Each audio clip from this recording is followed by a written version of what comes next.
इस वीडियो के 3 खास बात ये है कि पहला तो एनसीईआरटी से लिया गया है, दूसरा कि इसमें आपको फिजिक्स, केमिस्ट्री और बायोलॉजी यानी 3 सब्जेक्ट इसमें हैं, और तीसरी बात जहां आप गलती करते हैं कि जो ही आप पहला प्रश्न और दूसरा प्रश्न देखिएगा तो आपको क्या लगता है कि ये सभी प्रश्न तो देखे हुए हैं और पढ़े हुए हैं, लेकिन आपको क्या पता है कि 10 मिनट या 8 मिनट की जो वीडियो यहाँ पर आप देख रहे हैं और इसमें फिजिक्स, केमिस्ट्री, बायोलॉजी है, इसमें से कोई प्रश्न ऐसा भी हो सकता है जो आप नहीं देखे हों और नहीं पढ़े हों। अगर कहीं गलती से मिस कर गए और वही प्रश्न एग्जाम में आ जाता है तो हो सकता है कोई प्रश्न को आप लिखने के लिए मिस कर दें, नहीं लिख पाए। इसलिए आप वीडियो को अंत तक देखिएगा और बिल्कुल स्किप मत कीजिएगा ताकि एक एक प्रश्न आपको दिमाग में बैठ सके। तो चलिए फ्रेंड्स, इस वीडियो को हम शुरू करते हैं, लेकिन उससे पहले फ्रेंड्स आप वीडियो को एक लाइक जरूर कर देंगे और साथ ही अगर चैनल पर नए हैं तो चैनल को सब्सक्राइब करके बेल आइकन को जरूर प्रेस कर देंगे। चलिए हम इस वीडियो को शुरू करते हैं। सवाल नंबर 1 है कि नाभिकीय ऊर्जा का क्या महत्व है। इसका जवाब हम जानेंगे। इसका जवाब होगा कि नाभिकीय ऊर्जा भारी नाभिकीय परमाणु यानी कि यूरेनियम, प्लूटोनियम और थोरियम के नाभिक पर निम्न ऊर्जा न्यूट्रॉन से बमबारी करके हल्के नाभिकों में तोड़ा जा सकता है, जिससे विशाल मात्रा में ऊर्जा मुक्त होती है। यूरेनियम के एक परमाणु के विखंडन से जो ऊर्जा मुक्त होता है वह कोयले के किसी कार्बन परमाणु के दहन से उत्पन्न ऊर्जा की तुलना में 1 करोड़ गुना अधिक होती है। अतः नाभिकीय विखंडन से अपार ऊर्जा यानी कि बहुत ज़्यादा ऊर्जा प्राप्त की जा सकती है। अनेक विकसित और विकासशील देश नाभिकीय ऊर्जा से विद्युत ऊर्जा का रूपांतरण कर रहे हैं। सवाल नंबर 2 देखेंगे। ऊर्जा का उत्तम स्रोत किसे कहते हैं। ऊर्जा का उत्तम स्रोत किसे कहते हैं। इसका जवाब होगा, नीचे हम पहले लिख देंगे कि ऊर्जा का उत्तम स्रोत उसे कहते हैं जिससे निम्न विशेषताएं हो, यानी कि उसमें कौन कौन सी विशेषताएं होनी चाहिए। इसका जवाब होगा, पहला देखेंगे हम, पहला है वह उचित मात्रा में आवश्यक ऊर्जा प्रदान कर सके। दूसरा होगा कि इससे प्रयोग करना आसान होना चाहिए, और तीसरा है इसका परिवहन करना आसान होना चाहिए, यानी कि ले जाने ले आने में सुविधा होना चाहिए। और पांचवा इसका जो होगा, चौथा, इसका भंडारण आसान होना चाहिए, यानी कि इसको रख रखाव बिल्कुल आसान होना चाहिए। और पांचवा है कि लंबे समय तक हमें नियमित रूप से आवश्यक ऊर्जा प्रदान कर सके। क्लियर है। चलिए सवाल नंबर हम 3 देखते हैं। सवाल नंबर 3 है कि भूतापीय ऊर्जा क्या होती है। भूतापीय ऊर्जा क्या होती है, इसका जवाब हम जानेंगे। भूपट्टी की गहराइयों में भौमिकीय परिवर्तनों के कारण तप्त क्षेत्रों में चट्टानें ऊपर की ओर धकेल दी जाती है। जब भूमिगत जल इन तपे हुए स्थलों के संपर्क में आता है तो भाग उत्पन्न होती है। कभी कभी तप्त जल को पृथ्वी के पृष्ठ से बाहर निकलने का निकास मार्ग मिल जाता है, जिसे गर्म चश्मा या उष्ण स्रोत कहते हैं। कभी कभी भाप चट्टानों के बीच रुक जाती है और इसका दाब बहुत अधिक हो जाता है। पाइप डालकर भाप को बाहर निकाल लिया जाता है और इसकी सहायता से विद्युत जनरेटरों के द्वारा विद्युत उत्पन्न की जाती है। अतः भौमिकीय परिवर्तनों के कारण भूपट्टी की गहराइयों से तप्त स्थल और भूमिगत जल से बनी भाप से उत्पन्न ऊर्जा को भूतापीय ऊर्जा कहते हैं। क्लियर है। चलिए सवाल नंबर हम 4 देखते हैं। सवाल नंबर 4 है कि जीवाश्मी ईंधन किसे कहते हैं। जीवाश्मी ईंधन किसे कहते हैं। जीवाश्मी ईंधन की क्या हानियां हैं। इसका जवाब होगा कि वह दहनशील पदार्थ जो पेड़ पौधे तथा जानवरों के अवशेष से प्राप्त जो लाखों वर्ष पूर्व पृथ्वी की गहराई में दब गए थे से प्राप्त होता है, जीवाश्मी ईंधन कहलाता है, जैसे कोयला, पेट्रोलियम, प्राकृतिक गैस। अब देखिए जीवाश्मी ईंधन की हानियां क्या क्या है। पहला है कि जलने से पर्यावरण प्रदूषित होता है। दूसरा होगा कि जलने से CO2 यानी कार्बन डाइऑक्साइड निकलता है, जिससे ग्रीन हाउस पर प्रभाव पड़ता है। और तीसरा होगा कि जलने से उत्पन्न अवयवों से अम्लीय वर्षा होती है। चलिए सवाल नंबर 5 देखते हैं। सवाल नंबर 5 है कि न्यूलैंड के अष्टक सिद्धांत की क्या सीमाएं हैं। न्यूलैंड के अष्टक सिद्धांत की क्या सीमाएं हैं। जवाब होगा कि न्यूलैंड के अष्टक सिद्धांत की सीमाएं हैं। पहला होगा कि अष्टक का सिद्धांत केवल कैल्शियम तक ही लागू होता था, क्योंकि कैल्शियम के बाद प्रत्येक 8वें तत्व का गुणधर्म पहले तत्व से नहीं मिलता।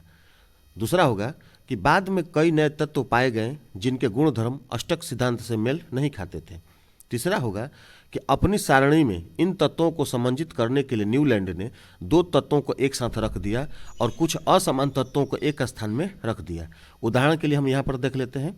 कोबाल्ट तथा निकेल एक साथ है तथा इन्हें एक साथ उसी स्तंभ में रखा गया है जिसमें फ्लोरीन, क्लोरीन एवं ब्रोमीन है, यद्यपि इनके गुणधर्म उन दोनों तत्वों से भिन्न है। आयरन को कोबाल्ट एवं निकेल से दूर रखा गया है, जबकि उनके गुणधर्मों में समानता होती है। चलिए सवाल नंबर 6 देखते हैं।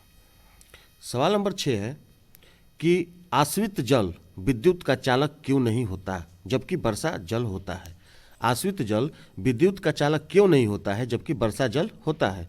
इसका जवाब होगा कि आश्रित जल में H+ आयन पृथक नहीं होते हैं। वर्षा जल में अम्ल तथा अन्य अशुद्धियों की उपस्थिति होती है, अतः वर्षा जल H+ आयन तथा अन्य आयनों की उपस्थिति होती है। आयनों की उपस्थिति के कारण वर्षा जल विद्युत का चालन करते हैं। क्लियर है कि आश्रित जल विद्युत का चालक क्यों नहीं होता और जबकि वर्षा जल होता है क्यों? तो इसका आप जवाब समझ गए होंगे। चलिए सवाल नंबर 7 देखते हैं। सवाल नंबर 7 है कि यौनारंभ के समय लड़कियों में कौन कौन से परिवर्तन दिखाई देते हैं? यानी कि लड़कियां जब बड़ी हो जाती हैं तो उनके शारीरिक रूप से या कह सकते हैं कि यौन में कौन कौन से परिवर्तन दिखाई देते हैं? तो इसका जवाब होगा, यह बायोलॉजी का क्वेश्चन है, आप इसको अच्छी तरह से समझ सकते हैं। शरीर के कुछ नए भागों जैसे कांख यानी कि बगल में, जांघों के मध्य, जननांग जहाँ होता है क्षेत्र में बाल गुच्छ निकल आते हैं। दूसरा होगा कि हाथ पैर पर महीन रोम आ जाते हैं। तीसरा है कि त्वचा तैलीय हो जाती है, कभी कभी मुहासे निकल आते हैं, मुहासे जो कि चेहरे पर निकलते हैं। चौथा है कि वक्ष के आकार में वृद्धि होने लगती है। पांचवा होगा कि स्तनांग की त्वचा का रंग गहरा होने लगता है। और छठा है रजोधर्म होने लगता है, यानी कि मासिक धर्म की शुरुआत हो जाती है। सवाल नंबर 8 है कि मानव में वृषण के क्या कार्य हैं?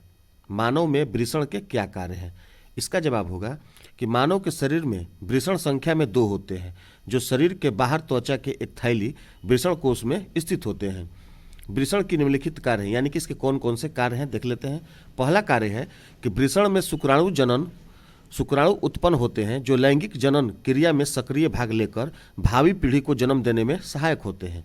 और दूसरा है कि वृषण में टेस्टोस्टेरोन नामक हार्मोन उत्पन्न होता है, जो मानव शरीर में द्वितीयक जनन लक्षणों को स्थापित करने के लिए उत्तरदायी होता है। एक बार फिर से समझ लिए। दूसरा है कि वृषण में टेस्टोस्टेरोन नामक हार्मोन उत्पन्न होता है, जो मानव शरीर में द्वितीयक जनन लक्षणों को स्थापित करने के लिए उत्तरदायी होता है। द्वितीयक जनन लक्षणों को स्थापित करने के लिए उत्तरदायी होता है, इस बात को आप याद रखेंगे। चलिए सवाल नंबर 9 देखते हैं।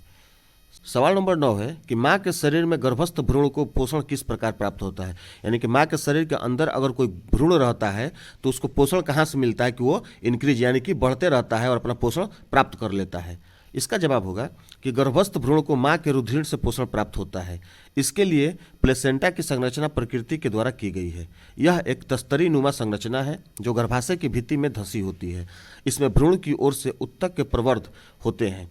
माँ के उत्तकों में रक्त स्थान होते हैं जो प्रवर्ध को ढांपते हैं। ये माँ से भ्रूण को ग्लूकोज, ऑक्सीजन और अन्य पदार्थ प्रदान करते हैं। क्लियर है? चलिए सवाल नंबर 10 देखते हैं।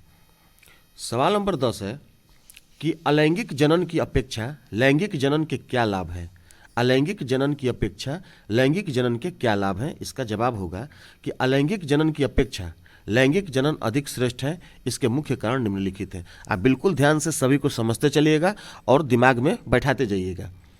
इसका जवाब होगा कि लैंगिक जनन में शुक्राणु तथा अंडाणु के संयोजन के कारण DNA द्वारा पैतृक गुण वर्तमान पीढ़ी के सदस्य में हस्तांतरित हो जाते हैं, जो जीवित रहने के लिए अधिक शक्तिशाली होते हैं, जबकि अलैंगिक जनन में एकल DNA होने के कारण जीवित रहने की संभावना कम हो जाती है। दूसरा होगा इसका जवाब कि लैंगिक जनन में DNA की दोनों प्रकृतियों में कुछ न कुछ अंतर अवश्य होते हैं, जिनके परिणाम स्वरूप नई पीढ़ी के सदस्य जीव में भिन्नता अवश्य दिखाई देते हैं, जबकि अलैंगिक जनन में भिन्नता नहीं दिखाई देती है। यदि उसमें किसी कारण से भिन्नता आ जाती है तो जीव की मृत्यु हो जाती है। तीसरा होगा कि लैंगिक जनन उद्विकास में बहुत सहायक है, जबकि अलैंगिक जनन उद्विकास में सहायक नहीं है।